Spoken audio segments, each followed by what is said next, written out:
Kongoi mising chitab kalenjin kagewege ak everybody mwenye anatufuatilia kutoka sehemu yote ya taifa hili. Kumbuka kwamba katika taifa letu katika DSTV unaweza kutupata channel 266 hapo, na tuangalia kutoka sehemu zote, free to air, all the decoders ambayo iko katika taifa hili. Unaweza ukatupata pia pale Zuku, kila mahali unatupata pale, kuweza kutufuatilia popote ulipo humu nchini, na pia katika mitandao yetu unaweza kutufuatilia kote duniani. Asante sana wale ambao wanafuatilia kipindi katika mitandao yetu ya kijamii. Go Dennis Krui live from Sigowet Mwembe Jepko Usosiota anasema tunafuatilia engineer hadi mwisho. Anasema Jepko Usosiot Village Kericho. Simon Murray ambaye anasema watching from the village where engineer comes from, Tafina. Umesema unamjua bwana Simon Murray, mheshimiwa? Yes, my MCA, mheshimiwa. Very good guy. Yeah. Asante sana. Manase Nunez anasema anafuatilia kutoka Nkararo kule Trans Mara, na anasema show iko fire, nafurahia kusikia kuhusiana na ma-engineers. So asante sana kwa hao wote ambao wanafuatilia, tunaweza kuendelea hapa. So engineer, tulikuwa tunazungumza na tumeweza kuongelea baadhi ya mambo kuhusiana na IEK.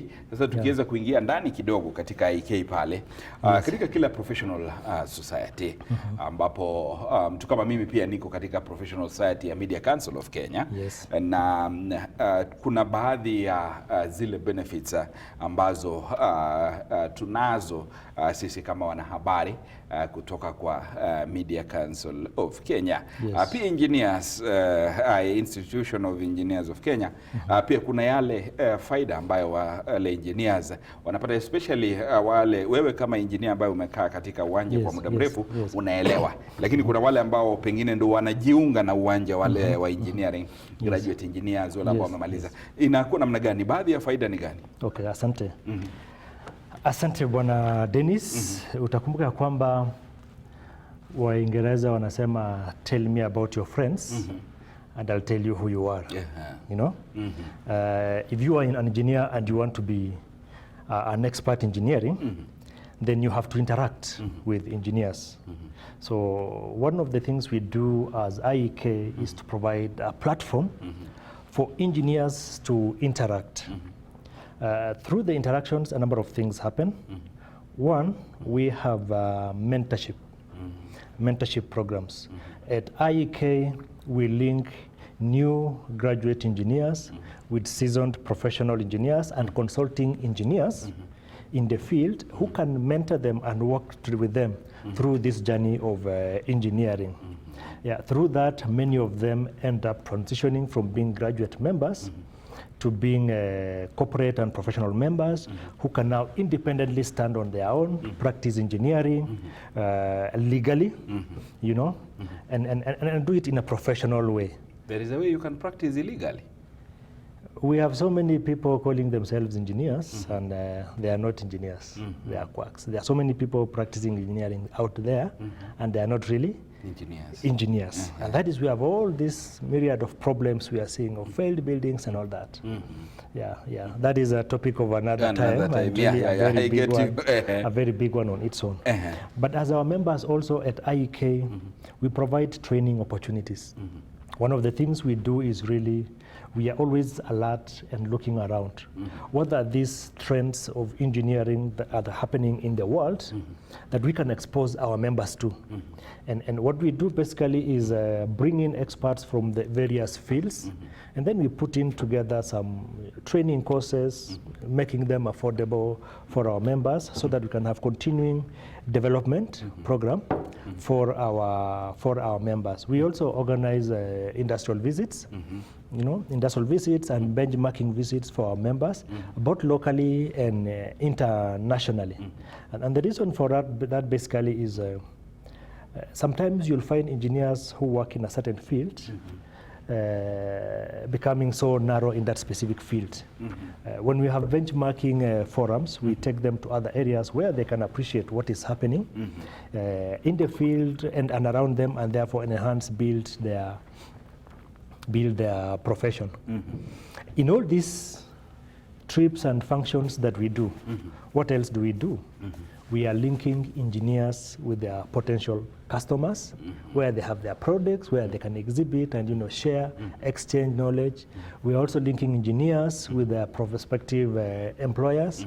We are linking engineers with prospective consultants, and there are some other welfare issues we do now as IEK. We have a Medicare scheme, a negotiated Medicare scheme for engineers where our members can subscribe. We appreciate that not all our members are in white collar kind of formal employment, where, for instance, they have the benefit of, they have the benefit of a medical cover.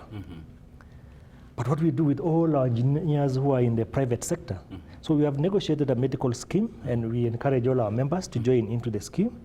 We are now using our IEK negotiated, our members are able to get, preferential terms, favorable terms in terms of medical. We also have an engineers circle, which we call it Muhandisi Circle.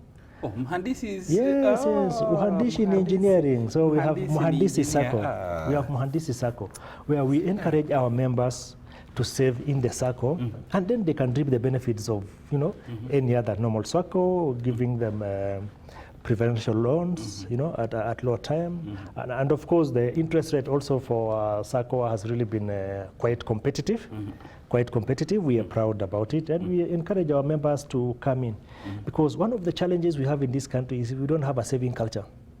Yes. It becomes even worse for engineers who are in the private practice, where all the money, the profits you get, uko nazo, you have it in your pocket, you have it in your bank account, and challenges are there. And sometimes it becomes difficult to plan for the future. So through the circle, we help our members to save aside something for another day. Yeah, those are just like some of the things we do, but we also contribute very much in the development of engineering, right from accreditation of engineering products. We have members of IEK taking part in those programs. We have members of IEK interacting with the Council of Engineering Deans, because then we want to influence and have our input in the development of the engineering in this country. Our graduate members have had challenges here and there, and there's one big monster which has been around for quite a long time, where we've had students who have done engineering and graduated, and yet they are not recognized by the board, because the curriculum which has been designed for them does not meet the minimum criteria for being accredited or recognized as an engineering course in the Republic of Kenya. Yet we have allowed students who scored their A's in high school to go and do those courses. Then after they finish, we tell them, wait, you cannot be registered.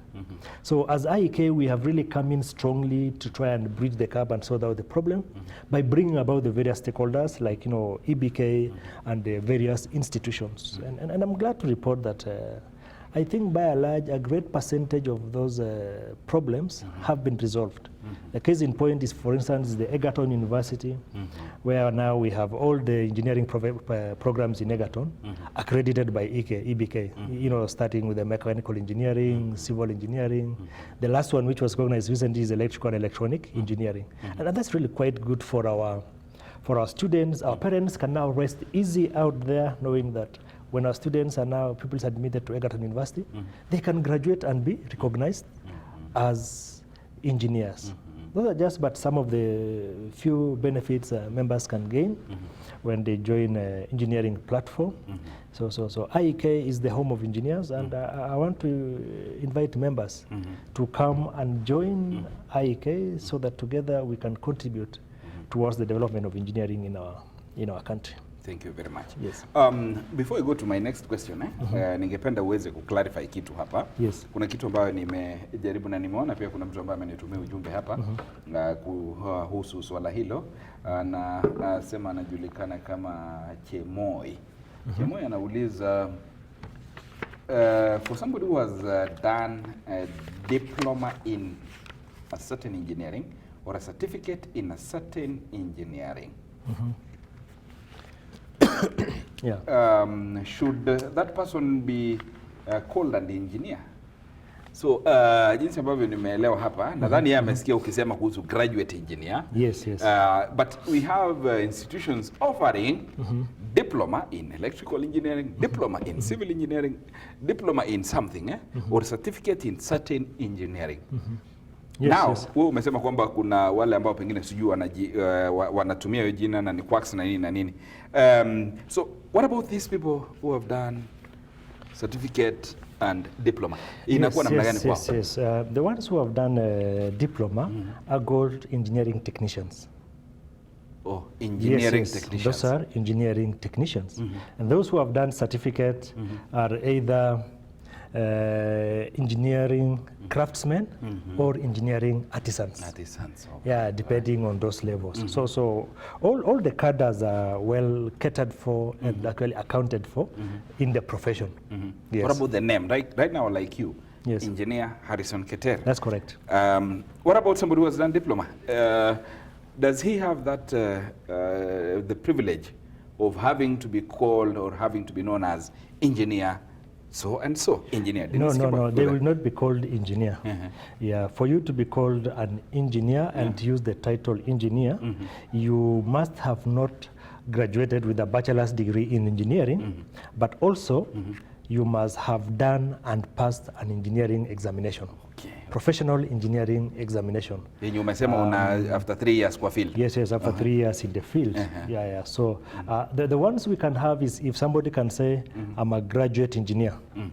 Yes. Those who have done engineering degrees can actually refer themselves as graduate engineer. And then this is as per our laws as it is at the moment. Whether that should be changed to something else is another thing and a subject of discussion that can be.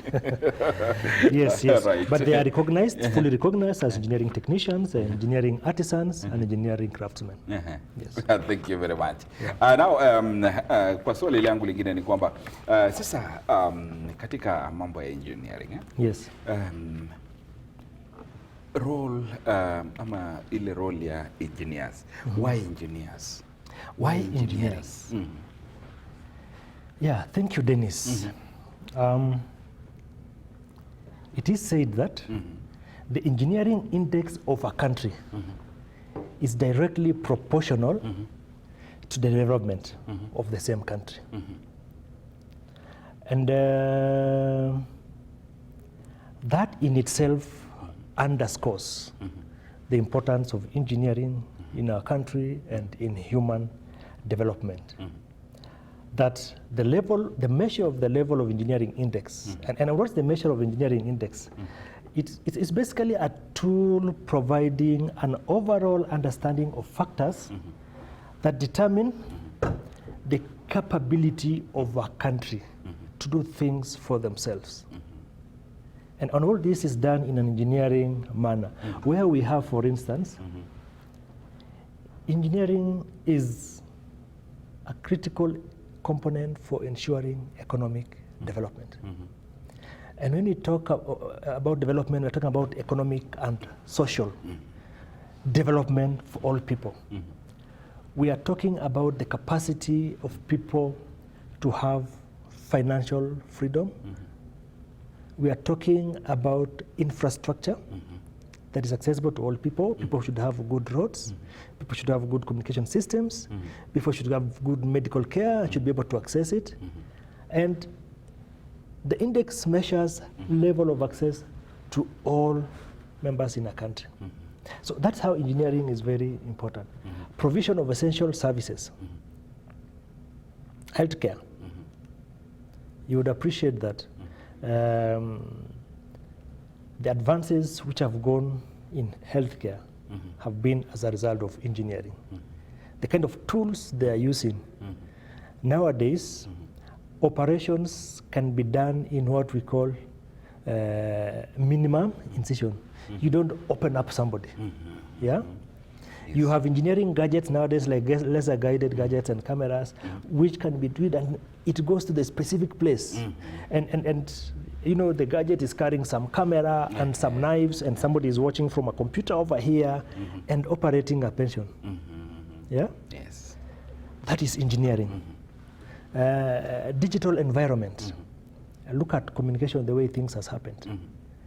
That nowadays we have forgotten about writing letters. Yeah, I don't know whether students are being taught in school how to write letters. Yeah, because we can get information instantly. Transportation. Look at the transport network. The aeroplane transport, the rail transport. Even on the road, there are so many advances which are happening in the various sectors. So basically, engineering is a powerful tool of production. It actually enables a country to be able to produce things for itself. And look at the main things we are talking of what we want for ourselves. We, for instance, this country is talking of food security. Yeah? Engineering can enable Kenya be self-sufficient in food production by adopting innovative engineering techniques, be it that of development of dams and some cover dams, be it water pumping to facilitate irrigation, be it the final produce, where you are doing aggregation, value addition, processing, storage to avoid wastage through abuse in the. All that is a function of engineering. But now, where are we? Where are we? And are we moving in the right direction in engineering? And I want to put out some of the things we are looking at. In the evaluation of engineering capability, people look at expertise. Yeah? How many engineering experts or do we produce as a country? That is a question to be answered by our engineering institutions. And I want to say it's not bad, though it is still low. But then after that, what happens? Once they have graduated from campus, what happens to the engineers? Because that will still form part of the process that go now into farming up that expertise when they actually go and practice. Do they have the opportunities for practice? We have trained them. What are the potential opportunities available for them? And this brings us to some of the things and conversations which are going on in the country. We have, for instance, a freeze on employment in the public sector. Okay? Yes. It is indefinite for now. Yet we have engineers being churned out from training institutions. What happens to them? The government has spent a lot of money to train engineers. What happens to them? So even as we talk about employment freeze and all that, we need to be careful and be selective. There are sectors which I don't think should be frozen. And definitely engineering is one of them. So that we have our engineers come out to practice and offer services. Grow the trade, grow the economy. Talk of engineering status. I'm looking at the perceived importance of engineering in the country. Where have we placed engineering in Kenya? Right from the leadership, looking at the policy and all that. That determines really how far engineering can be useful to the country. And you look at it in terms of the engineering institutions which we have around, who are heading them. Do we really value the engineer? Are we making use of the engineer that we are trained? And it's very expensive to train an engineer. And then you look at sustainability. Going forward, are we assured of having enough engineers to take care of the advancements in technology, to take care of the various advancements that's happening all over in the world and in the country, to be able to absorb and adapt to the changes which are taking place. Now that brings in a whole aspect of sustainability. When we talk about environmental sustainability, climatic sustainability, the solutions for all that lie in engineering. And that is how important engineering is. Looking at the environment, engineering environment and infrastructure, the business enablers. Engineering basically is a business enabler. If you find a remote place where we didn't have a road, then suddenly a tarmac road passes by. What do you see? Serious sprouting of development. Investors go there because they're able to transport their goods to their customers. They're able to bring their raw materials to this particular place. So basically, if we are talking about development in this country, and if you are serious, then we must talk about engineering. And we must give engineering the relevance and the attention it requires. And there's a serious risk that is facing us as a country. I know we have unemployment in this country. We all know that. But the solution does not lie in exporting the trained manpower we have trained. That is not where the right solution is that will develop this country.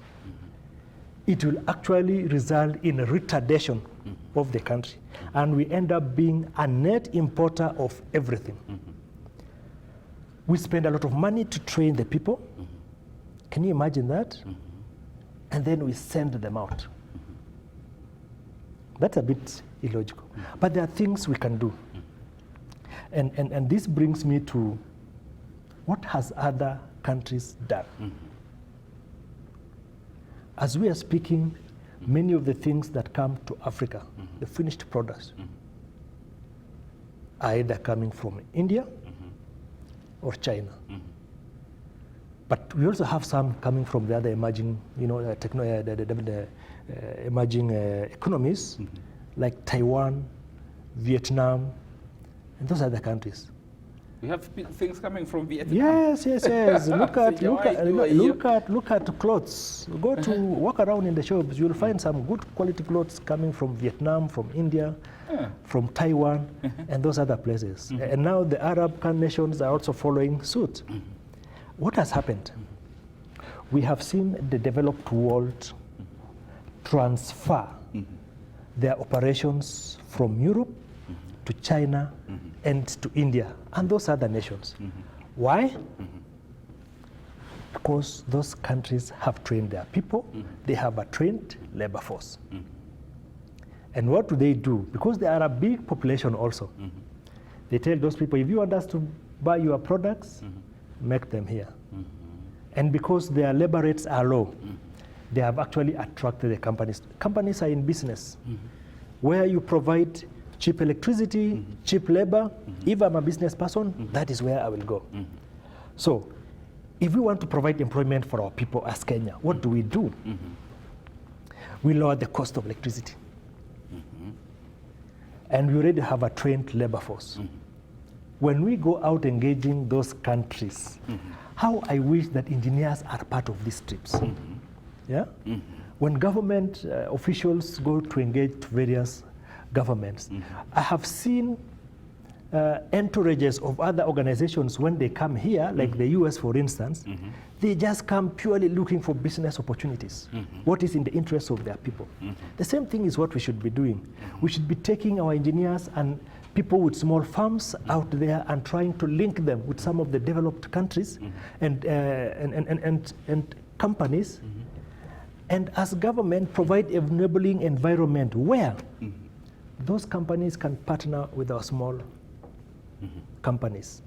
We start doing some few things here. And we can start with the very basic and simple one, assembling.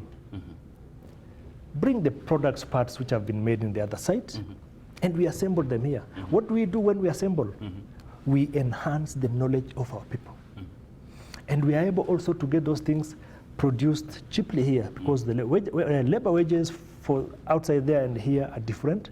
And we are able therefore now to become competitive. That way we bring jobs here.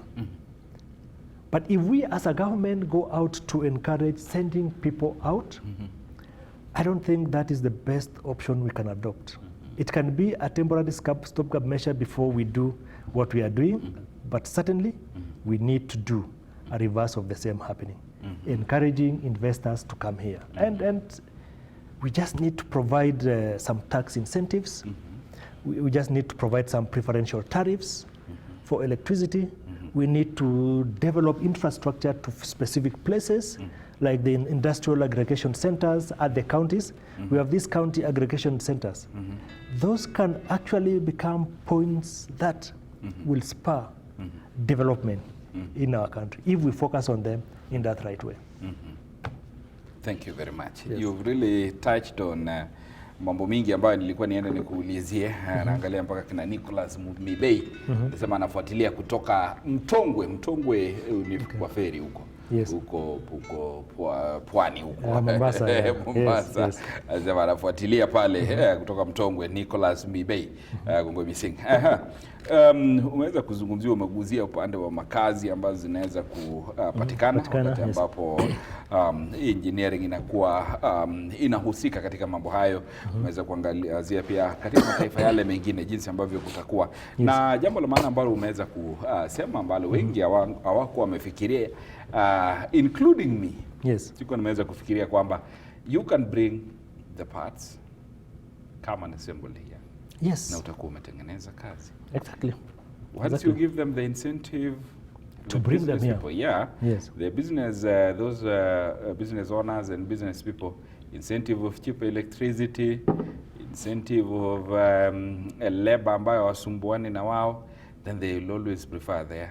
Then Yes. from there, they export their things if they are to export it from that place. From this point. Yes, I hadn't thought about that actually. Na ndio umeweza kunifungua pale akili kidogo. Hii mambo ya industrialization engineer. Yeah. Kila wakati unasikia kwamba tuseme katika taifa letu la Kenya ambapo watu wengi bado tuwategemea viongozi waweze kutuongoza na kutupa mwelekeo fulani katika mambo mingi. Kuna hii mambo ya industrialization ama kuweza kufanya nchi iwe mambo ya viwanda. Nakumbuka wakati ambapo Moses Kuria alikuwa waziri wa trade and industrialization. Yes. Alijaribu kufungua industrial parks katika kila county alikuwa anaenda akilaunch, na wengi hatujaweza kuelewa mambo ya develop engineers na mambo ya industrialization, the link ambayo inakuja pale kuweza kufanya taifa liwe industrial. For example, umetoka juzi katika safari ambayo ulikuwa umeweza kwenda Japan pale. Japan is one of the most industrialized nation in the world. Ambapo naelewa kwamba unaangalia magari mengi sana. Yes. Japan inajulikana kwa magari. Najua kuna vitu vingine lakini magari mengi sana iko pale, na magari ni product of engineering. Yes. Na inaonyesha kwamba pale kuna industrial development kubwa sana katika taifa hile. Wewe ambapo wakati ambapo ulikuwa pale, kuna nini ambao uliona ambao Kenya inaweza grab kutoka pale, yani ikaweza ikachukua na kuweza kuadopt katika economy kama ile ya Japan ambayo is more industrial, na mahali ambapo engineers watakuwa wanaingilia kati kuhakikisha kwamba taifa letu la Kenya, as far as industrialization is concerned, we are on another level. Okay, asante Dennis. Nimeweza kupata nafasi kidogo ya kutembea na kuangalia yale mambo yanafanyika kwenye nchi zingine. Na kila mara kama mmoja wa engineers wa hili nchi, huwa napenda sana kujaribu kuulizia wenzangu kule, wao walianza vipi?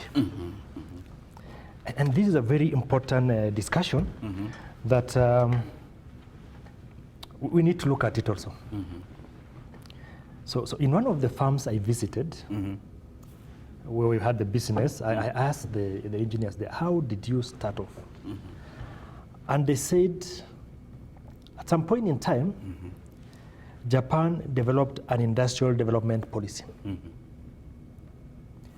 where the government deliberately established many small organizations and supported them to grow. Once they had grown and started producing some things, they slowly started privatizing them to private members to run them. But they are still supporting them. How are they supporting them? Market provision. If you are producing something in that farm, if the government would like to buy anything in that line, they would buy it from that farm. And then with time, what they did now, they started merging these small organizations, conglomerate.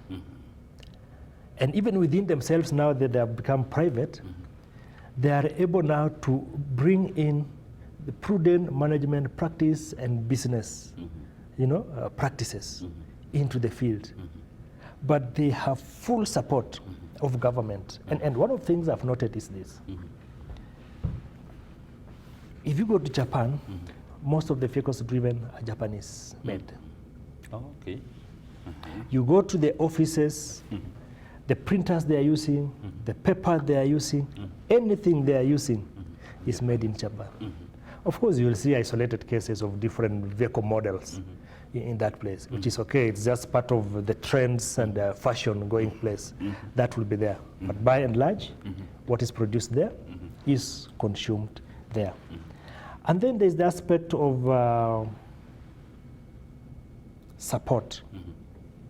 So when the government developed these small factories, how was it doing? After developing small factories here, they would partner with the big manufacturer overseas. Some of the engineers or staff from this company would be sent there to understudy what is happening.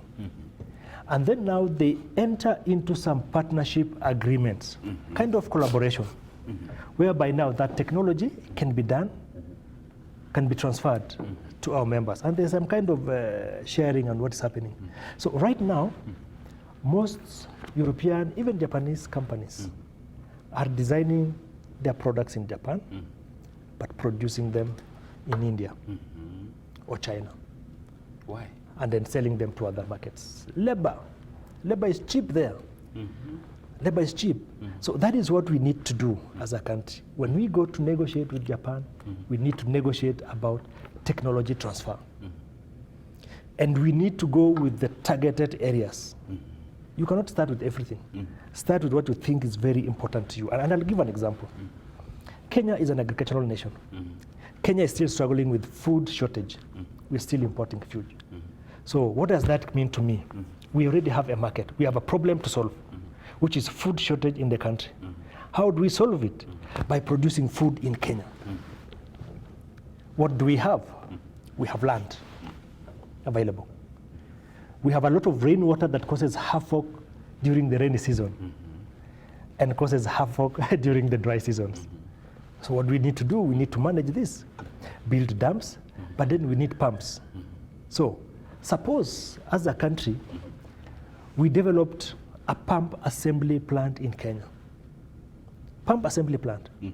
And we say any pumping need in Kenya, be it in agriculture, be it in the energy sector, be it in the water provision, Any pump. would assemble pumps that will be gotten from this farm.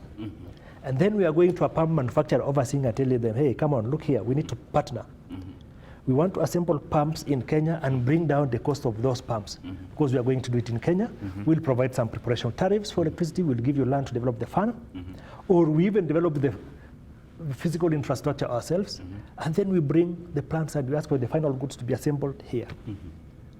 The businessmen will adopt that, and they will come. And as a government, we would have done two things at the same time. Created employment for our people. Can you imagine a factory assembling pumps for all the pumping needs in Kenya? You want the small booster pumps for houses to boost your water from the ground to the floods. You have pumps to get water from the boreholes. You need pumps to get water from the dams or to the fields. The pumps we need in the industry.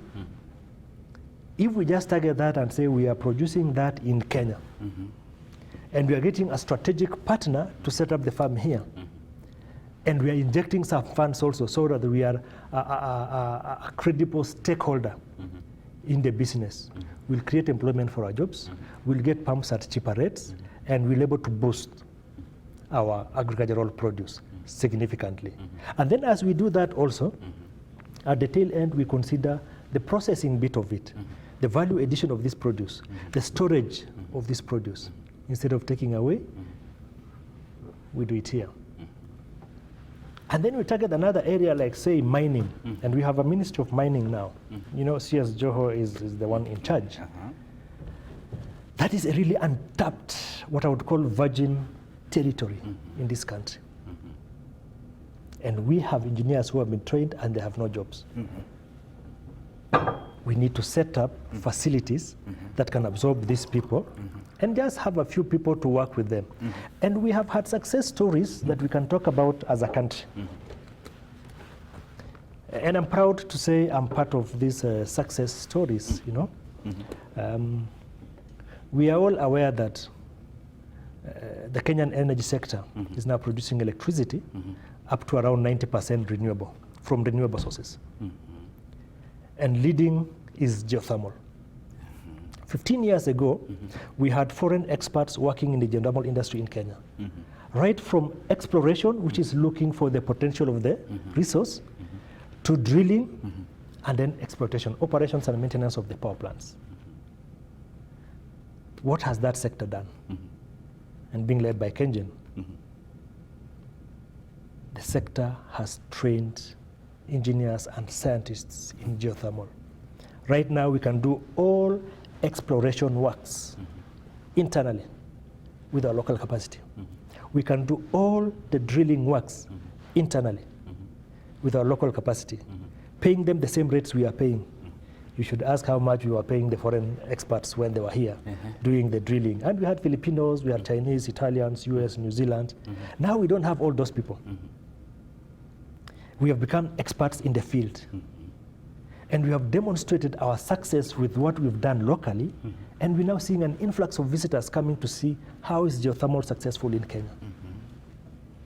What has that done to us? We are seeing our experts going out to help the East African nations, the African nations in development of the geothermal industry. We've done explorations in Rwanda, Djibouti, Ethiopia. We are assisting Tanzania right now with some drilling. We have a drilling contract to do some drilling in Tanzania. We've done some for Ethiopia.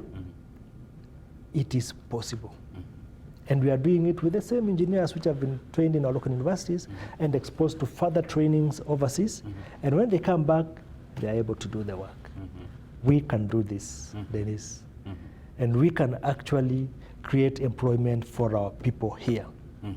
If only we can think about finding our solutions internally. Let us stop this idea of trying to look for solutions from Japanese, from Chinese. We expect them to bring them. Nobody will do that. As they come, all of them are coming looking for their interest. What are they looking for? Cheap raw materials from us. Why would they want to transport raw materials from here overseas? We need to insist on building our capacity and developing things right here. That is what is going to make the change in this country. That is very powerful. That is a very, very powerful presentation over there. I can see my time is inaelekea kukamilika na pengine ningependa nikupe fursa hii uweze kuzungumza na uweze kutueleza pia some of the leading areas ya expertise as engineers. Utakapotueleza hiyo uongeze neno lako la summary ambalo ungependa kuangazia, alafu tumalizie kipindi asubuhi ya leo. Asante Dennis. Nimeongea tayari kuhusu geothermal. That is an area we are experts and we are known globally as the experts. You go for international conferences, ukisikia kuna Mkenya anafanya presentation hapo, hiyo hall inajaa, kila mtu anataka kusikiza hawa Kenya wanasema nini. Come to the IT and the telecommunication sector. And I think the Ministry of Information and Telecommunication is really doing quite some good work. Katika safari yetu ambapo uliona kwamba rais aliweza kutembea Umarekani na other Kenyans, some agreements were made, including Microsoft saying they are setting up an academy in Kenya or something in Kenya. Yes. Why is that happening? Why are they keen on Kenya? it is because the level of our IT expertise in the country iko pale juu. So we need to leverage on that, take advantage of that, and be the global hub for IT. Dedan Kimathi University is setting up a kind of a Silicon Savannah for assembling chips. That is the way to go. Chips chakula? No, microchips. Oh. yes, microchips for industrial development and all that. Concert Technopolis is a great idea. And you can see the way it's aggregating and putting up things. There is going to be a KAIST. And this is a training institute. Yeah? Science and technology. Science and technology in that place. Those are some of the areas where we are finding ourselves. If you look at the expansion of the fiber optic network in the country, almost everywhere right now in Kenya is covered by, data, communication. We have expertise in that field, which we can actually leverage as a country and use it to support economic development, to support employment creation in our country. And then the other areas is we focus on engineering, training, and engineering education. There's a worrying trend that has been going on recently, and this is on the challenges surrounding the financing model of higher education in Kenya. Then this thing has to be resolved. And it must be resolved fast. It's not possible to have struggling villagers finance engineering in Kenya. They just can't unless we want to kill it. There need to be more consultation on this aspect of the financing model. And I think it's important for the ministry concerned to really engage further and look at it really with the long-term, consideration of the long-term. What will be the benefit to the country if we are not able to train engineers? Training an engineer is not the same as training a social worker, for instance. There's a deliberate, that is why developed countries offer trainings for education for free. Of course, we have a few private cases, but by and large, public education is supposed to be free. So we just need to look at what exactly are we looking at? How much is really required to provide that? Vis-a-vis, what other things are we doing? And like I say, as a country, we need to be an expert in something. We can't be a jack of all trades, but a master of none. We need to be known for something, put more resources there, and excel in that field. That is on the financing model. When I came here, I've received formal messages from students telling us, engineer, please highlight this. There's a problem and something needs to be done. Finally, the Institution of Engineers of Kenya is critically examining what is happening in the country and looking at what can we do to support the government in the development agenda. And within our spheres, within the resources we have, there are certain things we are doing. In this year, we normally have an annual convention. Yes. The IEK convention. In this year, it's going to be held between the 29th and 1st. 29th October to 1st November. It's going to be in Pride in Mombasa. We are going to have engineers from all over the world conglomerating and discussing engineering ideas. But what is more important for me is the theme that we have for today. And our theme is going to be industrialization for economic development and employment creation. That is the theme. The presentations that are going to be presented are going to be around that topic. It is our way of contributing to supporting. And I want to encourage government leaders from various ministries to allow their engineers and leaders to attend and participate in the conference where they can get tips on areas we can focus on as a country, look at the quick wins and ensure that we move towards industrialization so that we can get economic development and employment creation. The biggest problem we have is unemployment. And we want to see how engineering solution can help the country in alleviating this. Bottom line is we would like to invite key government stakeholders to take part in this process, because this is the process that is going to support and synergize with the government programs on creation of jobs and alleviation of unemployment in the country. Thank you. Thank you very much. Thank you very much, Engineer Harison Keter. The first, Vice President. so we have the second. Yes, we have the president, the first vice president, and our president is Engineer Shama Kiteme. And the first vice president, we have the second vice president, Engineer Christine Ogut. Okay. Yes. Okay. Now I understand very well. Thank you very much for that super presentation. At least tumesikia kuhusiana na IEK na mambo mengi ambayo yanahusika na mambo ya development. Kumbuka kwamba wakati wote bwana engineer uko unakaribishwa sana katika kituo hiki kuweza kuzungumzia mambo tofauti sana ambayo yanahusika na uwanja huu wa engineering. Na, umesema inaitwa mhandisi. Yes. Mhandisi. Hiyo nilikuwa nimesahau kabisa. Hiyo nadhani nilitumia mara ya mwisho nilipokuwa shule. Nasema asante sana kwa muda wako. Kuchukua kutenga muda wako kuja tuweze kuongelea masuala haya. Kitabka lingine kwa ibising amu gegera Cast TV nigote tutiet na babetu tabrani nigata director nanyu Brian Ketany ak the whole team niga ibaisiet sego bit ko chulak this the tutienita amejo awe kwa gongoi no mi singa kanenyu ko Dennis Arap Kemboy.